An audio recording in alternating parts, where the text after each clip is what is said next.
তামাদি আইনের ২৮ ধারার মতে শুধুমাত্র ভোগ দখল সূত্রে সম্পত্তির মালিকানা পাওয়া কি সম্ভব? যদি সম্ভব না হয় কেন, এবং যদি সম্ভব হয় তাহলে সেই সম্ভবের উপায় কি? চলুন আজকে আমরা এই বিষয়টি নিয়ে একটু বিস্তারিতভাবে আলোচনা করে দেখি। তবে ভিডিওটি শুরু করার আগে আপনি যদি আমার এই চ্যানেলে আজকে প্রথম হন এবং আমার এই ভিডিওটি দেখে আপনার ভালো লেগে থাকে, আরও কোনো ভিডিও দেখার আগ্রহ জন্মায়, তাহলে আমাদের চ্যানেলটি সাবস্ক্রাইব করে রাখতে পারেন। আর যদি আপনি নিয়মিত আমাদের ভিডিওগুলো দেখে থাকেন তাহলে বরাবরের মতো লাইক, কমেন্ট, শেয়ার করে আমাদেরকে অনুপ্রেরণা দিবেন। অনেক সময় তামাদি আইনের ২৮ ধারার মতে সম্পত্তির মালিকানা সত্য প্রমাণ করার জন্য যদি কোনো ধরনের ডকুমেন্ট না থাকে তাহলে শুধুমাত্র ভোগ দখল সূত্রেই সম্পত্তির মালিকানা পাওয়া যায়। এক্ষেত্রে আদালতে মামলা মোকদ্দমা চালানোর মাধ্যমে আদালতে একটি ডিক্রি প্রদান করে, সেই ডিক্রির কাগজ দিয়েই সম্পত্তির মালিকানা ধরে রাখা যায় এবং অন্য কোনো ডকুমেন্ট কিংবা অন্য কোনো ব্যক্তি কিংবা ওই সকল সম্পত্তির অরিজিনাল মালিক এসেও পরবর্তীতে ওই সকল সম্পত্তির ভোগ দখলে যেতে পারে না। তবে কিছু শর্ত রয়েছে।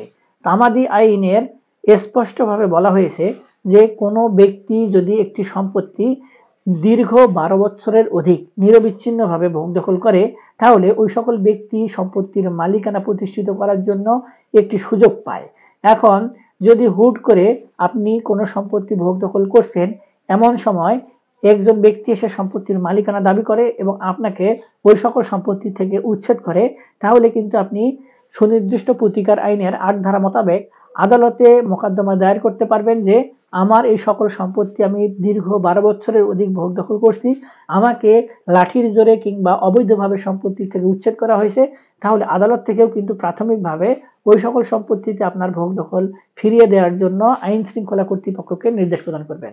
এখন প্রশ্ন দাঁড়ায়, যদি কোনো ব্যক্তি অবৈধ দখলদার হয়, শুধুমাত্র ভোগ দখল সূত্রে তিনি সম্পত্তির মালিকানা প্রাপ্ত হওয়ার যে কথাটি সেটি প্রচারিত হয়, তাহলে তাকে উচ্ছেদ করলে সমস্যা কোথায়? এখানে আদালত যে বিষয়টি দেখে সেটি হচ্ছে ন্যায় বিচারের ব্যাপার। যে ব্যক্তির সম্পত্তির ভোগ দখল সূত্রে মালিকানা প্রতিষ্ঠিত করার চেষ্টা করছে ওই ব্যক্তিকে সহজে উচ্ছেদ করা যাবে না। এই উচ্ছেদের ক্ষমতা শুধুমাত্র আদালত রাখে। যদি এমন হয় আপনি সম্পত্তির থেকে আপনাকে উচ্ছেদ করে আপনি পরবর্তীতে পাল্টা উচ্ছেদ করলেন, এই ব্যাপারগুলো কিন্তু ভিন্ন। কিন্তু যদি কোনো ব্যক্তি দীর্ঘ এক যুগ অর্থাৎ ১২ বছরের বেশি ভোগ দখল করে, তাহলে ওই ব্যক্তির কিন্তু একটি নির্দিষ্ট সম্পত্তি অর্থাৎ তিনি যে সম্পত্তিটি ভোগ দখল করছেন ওই সম্পত্তিতে তার মালিকানা প্রতিষ্ঠিত করার অধিকার জন্মায়।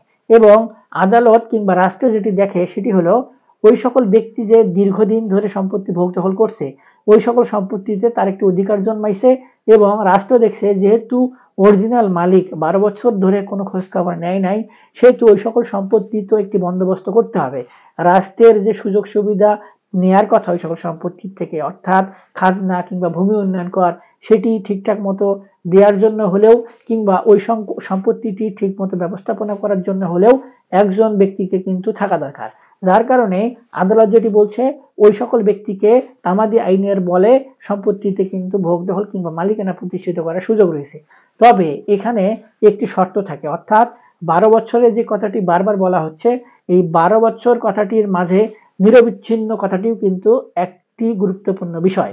এখন একজন ব্যক্তি একটি সম্পত্তি ১২ বছর ধরে ভোগ দখল করছে, ওই ব্যক্তিকে ওই সকল সম্পত্তির অরিজিনাল মালিক কিংবা পরবর্তীতে ওয়ারিশারা এসে বারবার যদি তাগাদা দেয় যে এই সকল সম্পত্তিতে তো আমাদের মালিকানা রয়েছে, আপনি কিভাবে মালিক সেই বিষয়টি উপস্থাপন করুন। কিন্তু আজ যে ব্যক্তি ১২ বছরের অধিক ভোগ দখল করছে ওই সকল ব্যক্তি যদি এই সময়ের মধ্যে কোনোভাবে ওই সকল ব্যক্তিকে পাত্তা না দেয়, কোনো ডকুমেন্ট সামনে না নিয়ে আসে কিংবা তাদেরকে কোনোভাবে কোনো প্রমাণ না দেখায়, শুধুমাত্র টালবাহানা করে, বিভিন্ন সময় স্থানীয়ভাবে বিচার সালিশ হয় সেগুলো না মানে, প্রশাসনিকভাবে বিচার সালিশের ব্যবস্থা হয় সেগুলো না মানে, তাহলে ওই সকল ব্যক্তি ১২ বছর কেন ২০ বছর সম্পত্তি ভোগ দখল করলেও কখনো মালিকানা প্রতিষ্ঠিত করতে পারবে না। এটি হচ্ছে প্রধান প্রতিবন্ধকতা।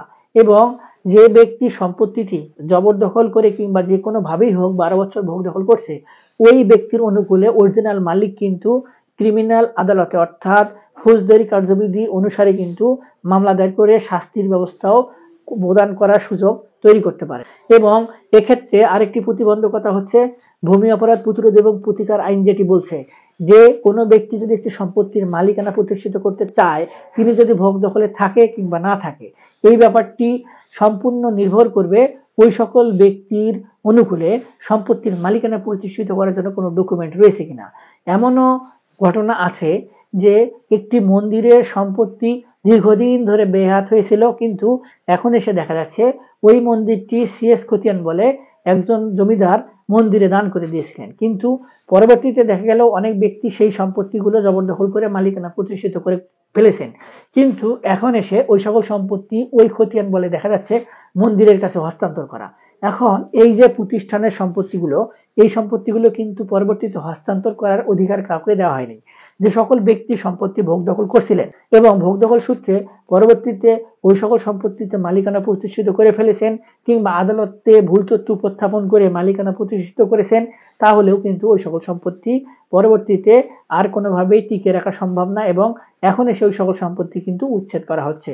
এবং এই যে বিষয়গুলো, এই বিষয়গুলো কিন্তু এখন প্রতিষ্ঠিত।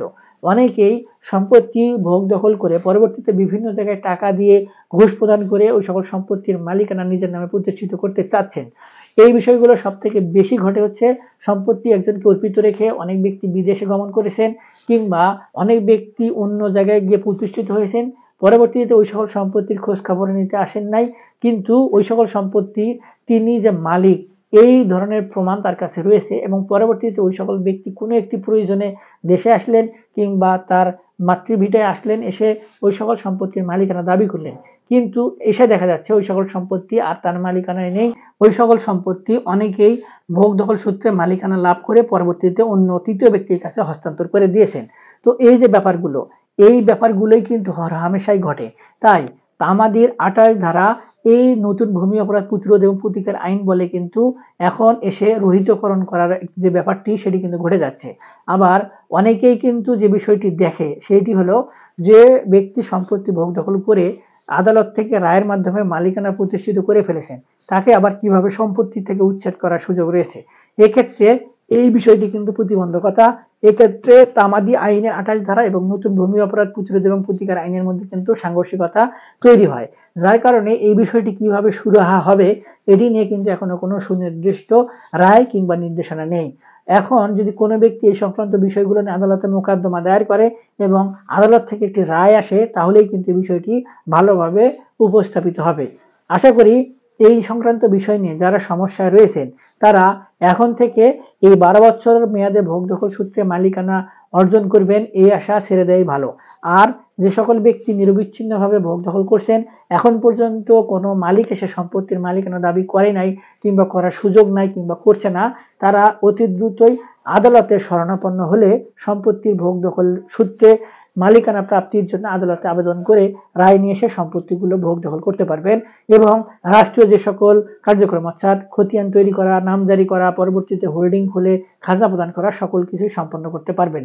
আশা করি আপনারা বিষয়টি বুঝতে পেরেছেন। তারপরে যদি আপনাদের এই সংক্রান্ত বিষয় নিয়ে আরো কোনো সমস্যা থেকে থাকে তাহলে একজন ভালো আইনজীবীর পরামর্শ গ্রহণ করবেন। এই যে ভোগ দখল সূত্রে মালিকানা অর্জন করার ব্যাপারটি, এটি নিয়ে কিন্তু বিভিন্নভাবে মতাদর্শ রয়েছে, বিভিন্ন জন বিভিন্ন ধরনের মতাদর্শ প্রদান করে, তাই এই বিষয়গুলো নিয়ে ঘাবড়ানোর কিছু নেই। আদালতে যদি শরণাপন্ন হন তাহলে আদালত থেকেই এর সুষ্ঠু সমাধান দেওয়া সম্ভব। আজকে এ পর্যন্তই, দেখা হবে সামনে নতুন কোনো ভিডিওতে। ততদিন পর্যন্ত ভালো থাকবেন, ধন্যবাদ।